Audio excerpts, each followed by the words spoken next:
All right, good afternoon, everyone. Welcome to another edition of After School STEM. My name is Angie, and today we're going to be talking about Oswald, the great horned owl who lives here. All right, so there's no one else here. I'm going to take my mask off for a couple reasons. One, it's a little easier to talk and breathe and fun stuff like that, but also Oswald gets a little bit uncomfortable with my face covered for some reason. He's just used to seeing me without it, and so small changes can sometimes have weird reactions. So today we are going to be hanging out with and chatting about Oswald, the great horned owl. So we'll pull him out right away. We'll see.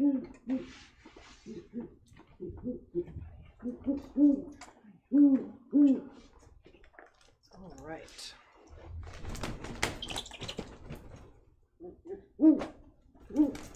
Give him a second to get his wiggles out here. Long way, buddy.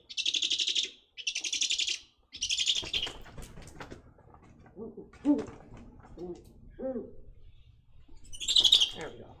All right, there. All right, so this is Oswald, and Oswald is a great horned owl. Great horned owls are a very common species of owl. They live all over North America, all the way up into Canada, way down into Mexico. And great horned owls get their name from these wonderful little tufts of feathers on top of their head. They kind of look like horns. Many times we see these and we think that is where their ears are, because that's where the ears are on a lot of animals. But actually, an owl's ears, if you look along this black stripe, his ears are actually located sort of down here in like where we might think of his cheeks being. And our best guess for the use and purpose of these little tufts is probably for something called non-verbal communication. So they can move them, they can lay them flat, they can stick them up and sort of let other animals, other species, even other great horned owls kind of let them know what their mood is, so to speak. Another form of nonverbal communication that we are used to seeing in animals is if you think of a dog or a cat, for instance. If you see a dog with its ears laid back and its fur kind of sticking up, that's a nonverbal way of communicating that the dog is uncomfortable. All right, so speaking of uncomfortable, you might notice Oswald is doing this fun little thing with his throat, and that's called gular fluttering. And it works just like when a dog is panting. So he's probably feeling a little nervous. And you know, if you've ever felt nervous or embarrassed, you know that like you can start to feel kind of warm, maybe your cheeks flush. And so he's a little uncomfortable. And so he's just sort of panting just like a dog would. So normally, in normal circumstances, this time of year, Oswald, myself, and all the other birds, you tell him, buddy. We are usually ramping up, getting very busy for like field trips and outreaches and demonstrations, but because of the pandemic, we really haven't been doing any live in-person demos. We haven't been doing any outreaches. So our birds are a little bit out of practice. They've kind of gotten to be a little bit shy. And so you'll notice when I first brought Oswald out, he was flapping around and kind of jumping off the glove. And that's just because he's not used to sitting on the glove. He's been a little lazy, so he doesn't really have to work for his food very much anymore. And so we're just we're slowly working on getting him back to normal. All right, so if at any time you have any questions, go ahead and you can pop them in the chat. I can for sure see you if you're watching on twitch.tv/Headwaters Science Center. I think I have it set up so I can see the Facebook chat. That remains to be seen. But yeah, feel free to ask any questions or say hi, things like that. All right, so Oswald is, he's a little different. A lot of times when there are captive birds, their injuries are like a physical injury. So they have an injured wing or perhaps an eye missing, can't see, can't hear, things like that. They have physical limitations that make it so they can't hunt or they can't escape from predators and things like that. And so they require human interaction or human care to survive. Oswald's a little different. Oswald is perfectly physically healthy. He can fly, he can hear, his eyes are great, all of that stuff works. Oswald has what you can think of sort of like a mental injury. So Oswald is what we call an imprint. Now, imprinting is a perfectly normal thing that is meant to happen, and occasionally imprinting doesn't go quite right. So if you haven't heard of imprinting, I'll give you a really extra super simplified, over basic definition. So basically what happens is, in normal circumstances, the baby bird pops out of the egg, and the first living animal that it sees, its baby bird brain goes, ah, that is my parent, and I'm going to copy that animal, and I'm going to learn everything I need to know about being a successful adult in a very short period of time. And when it's working the way it's supposed to work, it is a very efficient way for a parent to teach its child, its offspring, a lot of information in a short period of time. But occasionally what happens is the baby bird pops out of its egg, and for whatever reason, the first living thing that it sees is not its parent. It might be a different species of bird, or in Oswald's case, a completely different species of animal altogether. But that baby bird brain still goes, aha, that living thing is my parent, and I'm going to copy everything it does so I can learn how to be an adult. And if the baby is copying an animal that is not the same species as it, if the behaviors that the offspring is copying aren't going to help it survive, then it's not going to be a successful animal. So in Oswald's case, when he was a very small baby, an owlet, he was found on the ground out of his nest. So maybe he fell, perhaps a gust of wind blew him out. Maybe he was practicing flying and he just didn't get it quite right on the first try. It's possible that his parents took one look at him and went, nope, there's something wrong with that kid, and they just kicked him out of the nest. We don't really know because there weren't any humans there. Oswald is telling us his version of the story. So Oswald was found on the ground as a baby, and some humans who probably meant no harm or didn't know any better brought him home, and they thought, we're gonna have a pet owl and it's gonna be super cool. There's two really big problems with that. You tell them. The first really big problem with bringing any wild animal home, really, is that wild animals generally do not make very good pets. They're usually pretty messy. They almost always eat weird food. They tend to get destructive. A lot of times they need a lot of space. When they start to become adults, they'll become territorial and sort of assertive, and so they can do things like biting and destruction and marking territory, all that stuff. So just in general, wild animals really don't make very good pets at all. And the second big problem with Oswald specifically is that he is a protected species. So the United States government has a, let's see, what's it called? The Migratory Bird Species Act, and there's also a Songbird Protection Act. And so basically those laws and rules were put in place to help keep wild animals safe and happy and healthy and in the wild. So to discourage people from going out, grabbing a wild animal and trying to bring it home for a pet, realizing a few months in that this is not going to work, and then releasing a semi-feral, semi-illiterate animal back into the wild. So wild animals don't make very good pets, and a lot of wild animals are actually protected under federal law, very specifically birds of prey, raptors, and songbirds. So a wildlife rehabilitator heard about Oswald just kind of living at a random, family's house or a person's house, and the rehabilitator just let these folks know, number one, it's really not very healthy for the animal, and number two, if the authorities find out, you could be looking at some pretty hefty fines. And the folks who had Oswald went, oh my goodness, we're so sorry, we had no idea, and they turned Oswald over to a licensed rehabber.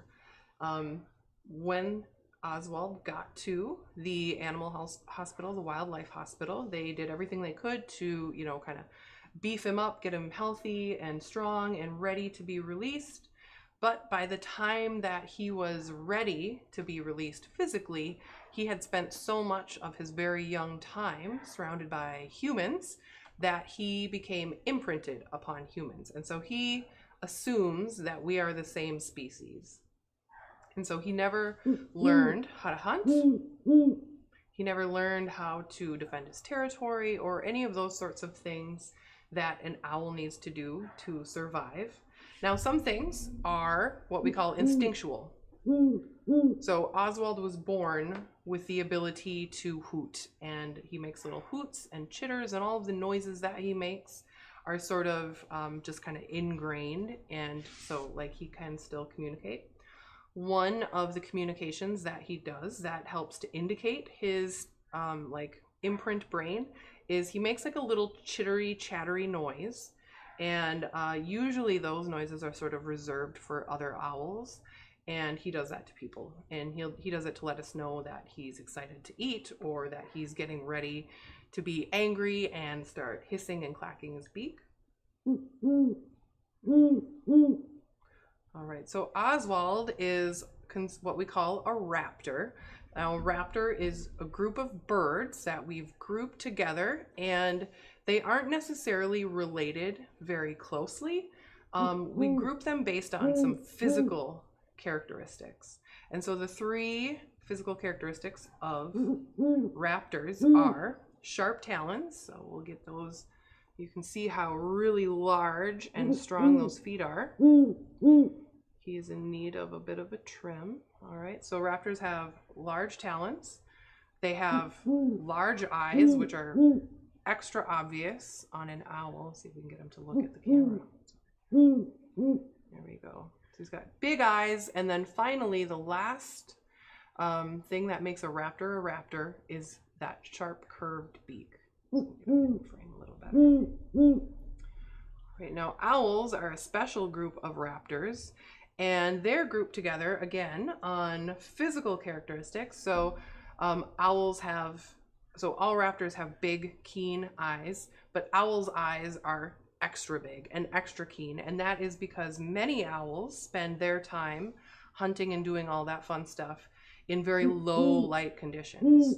So sometimes, a lot of times when we say owl, we think of nocturnal animals, nocturnal meaning critters that are active at night. This particular species, great horned owls, are something that we call crepuscular, which I think is one of the really great, long, obnoxious science words. Crepuscular just means that time right before the sun comes up and right after the sun goes down, so dusk and twilight. That's when great horned owls are going to be doing a majority of their hunting and stuff like that. So they need those really big eyes so they can see their prey in those low light conditions. All right, so Oswald's actually a pretty small great horned owl, and there's two reasons for that. With raptors, the difference between male and female, or girl and boy, in many birds, there's a very obvious color difference, and a good example of that is a cardinal. So the male cardinal is a bright red, very bold, very easy to spot, and then the females are very drab and sort of brown. They blend in really well. Raptors don't, in general, raptors don't have that different color for male and female. Raptors have a difference in size. So female raptors are always going to be significantly larger than the male. So Oswald, being a male, he's going to be a little bit smaller than any females. And the other size factor is climate, where the animal spends most of its time. So animals that are born and live in northern or very cold climates tend to be bigger than animals who are in or from warm climates. So Oswald was actually born and injured down in Arizona, and it's pretty warm in Arizona, so he's smaller than a Minnesota owl would be just because he's from a much warmer climate. So because he's a boy and because he is from someplace that is very warm, he's actually pretty small. A female from northern Minnesota would probably be, you know, that much bigger. All right, so we could do a little close-up. So Oswald, I think, can see himself on the computer screen. So he's having a little bit of a moment. All right. So if there are any questions or anything like that, do feel free to ask. I'm going to see if I can find the chat, but it doesn't really look like it. All right. Oswald has lived at the Science Center since about 2008. He was born in the year 2000, so this spring, so right any time now, he's actually 21 years old. So that's a pretty good age for an owl. In the wild, he would be a very, very lucky, very old wild bird. But in captivity, life is really easy, and so they can live much, much longer. So, you know, 25, 30 years, pretty easy. In the wild, these guys love to eat like small rodents. If you can think of an animal that would scurry along the ground, an owl would love to eat it. Here at the Science Center, we feed him a mix of quail and occasional rats, squirrels and gophers sometimes. He's sort of a picky eater. Even though in the wild, owls eat tons and tons of rodents, when we feed him, try to feed him mice, he usually skips meals until he gets really, really hungry. And that's just because in captivity, life is easy, and so he can be picky. In the wild, every meal that you skip or miss could be the last meal that you miss. All right. I don't see any questions or anything.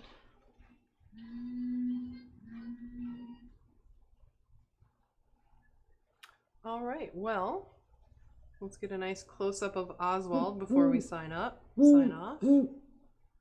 See those fabulous toes, that sharp beak, and those big, beautiful eyes. So handsome. There, I don't know if you could hear that little chittery noise, but that is a sound that they usually only say or make towards other owls.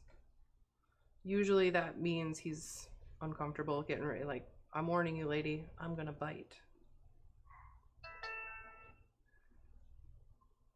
All right. Well, once again, thank you so much for tuning in.